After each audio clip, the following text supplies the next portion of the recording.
Hello, I'm Bill LuMaye, and thank you for watching Community Matters. We hope you continue to watch as we discuss issues facing our community and provide you with the resources and information needed to find solutions.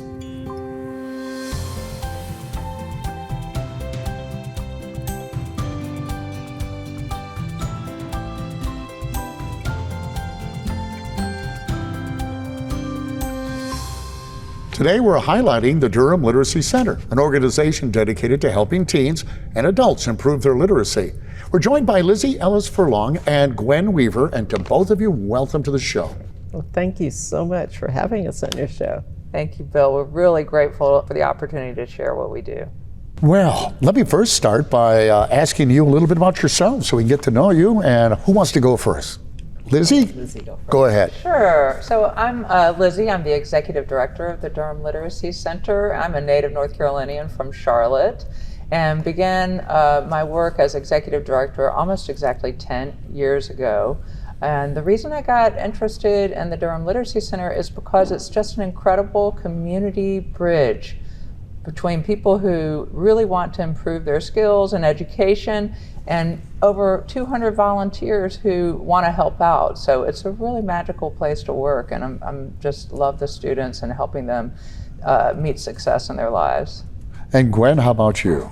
Well, I'm actually a relative newcomer to North Carolina. I've only been here 7 years. And I pretty much jumped into the Durham Literacy Center when I arrived. So I am a retiree, originally from Connecticut, have lived all over the country, got into literacy as a librarian, although I haven't worked as a librarian in years, but have been working in the literacy field for a very long time. And when I came here, a friend of mine said, "Oh, you must meet Lizzie." I contacted Lizzie and immediately got pulled into working with the Durham Literacy Center, and she's been stuck with me ever since. Well, maybe we could define just how the problem itself. Could you define it for us? I mean, how bad is the problem, and why did you get so involved in it? It's actually a broader definition of literacy that we work with. So it expands to knowing how to read and write, knowing how to speak English proficiently, and having the credentials such as a GED or equivalency diploma so that you can really fully engage in the community and support your families, including digital literacy. Our current assessment says that around 1 in 5 Durham residents, adults, lack the literacy skills they need to really thrive in the community and to get a living wage job. And so that's quite profound problem. About 10% of Durham adults say they don't speak English well. And so that's another population that we serve, are immigrant and refugee adults, and helping improve their skills. And then the other issue, when you think about the effects of COVID, I'd say before COVID, there was an estimate of around 4,500 to 6,000 young adults not engaged in school or working. It's a so-called opportunity youth population. And so those individuals really need a lot of support. These are young people who have dropped out of school. Since COVID, because many students didn't receive adequate education during the pandemic, that has made the problem even worse. So we're looking at, some people have heard of the summer slide, which is when children over the summer, yes, they aren't reading all the time and engaged in academic things, their skills slide. What happened in COVID is that that slide was extraordinarily long. And so last year there was an estimate that around 12,000 students were lost in the K through 12 system. Statewide, not in Durham, but statewide. And so we're seeing lost. Maybe they went to a private school or a charter school, but in the public K through 12 system, a lot of those people just never returned to school. Because in North Carolina, you can drop out of high school at the age of 16. So that's why the GED or equivalency diploma is so important, because many people don't have the literacy skills to effectively pass their high school exams. What motivated you to get involved? There are so many causes today. What did something personally happen that said, gee, you know, this is a big deal and I need to get involved? How about you, Gwenn? Well, with me, it's because I started as a librarian, you know, and Clearly librarians had the love of reading. Librarians have a Yes. love of reading, a love of books, and a love of wanting everyone to have that opportunity, you know, to read, to expand their knowledge and understanding of the world.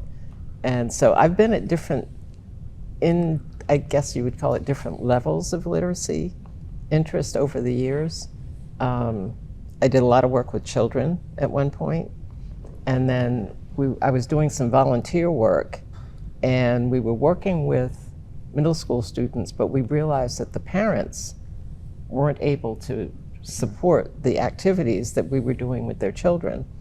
And so we created a parent program, and that's probably where I got started more, you know, built more interest in the adult learning. And understanding there's a statistic, and I've got all kinds of statistics, but there's a statistic that says that the mother's reading level, these days it's translated into the caregiver reading level, but it's the influence of the primary caregiver that defines the school success of a child. Interesting. Over time, yeah. So children, for example, children who are not read to from an early age tend to not do as well in school over time as children who have been read to, or children whose parents are literate and have reading materials and books and things around. Now, the DLC caters to primarily adults Right. and older children, correct? What would you say are some of the common issues, Lizzie, that you see? Can you lump everybody into the same group? I'm guessing not. No. But there has to be some commonality. Is that a word? I'm not even sure it is. I probably should go to school. Yeah, You're good. that's It's a word. Is a word commonality. good? Yeah, that's a word. What do you see?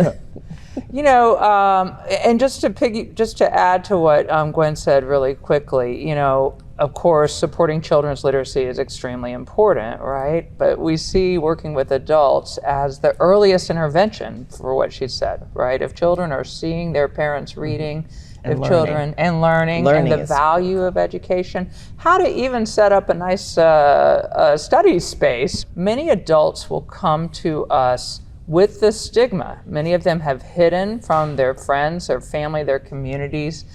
They've hidden the fact that they don't read well. So often that first time they call us or they walk into our doors, this might be a goal that they've had for their whole adult lives. And so we just say, you know, we're here for you, and we try to help them mitigate those barriers to learning and support them the best we can.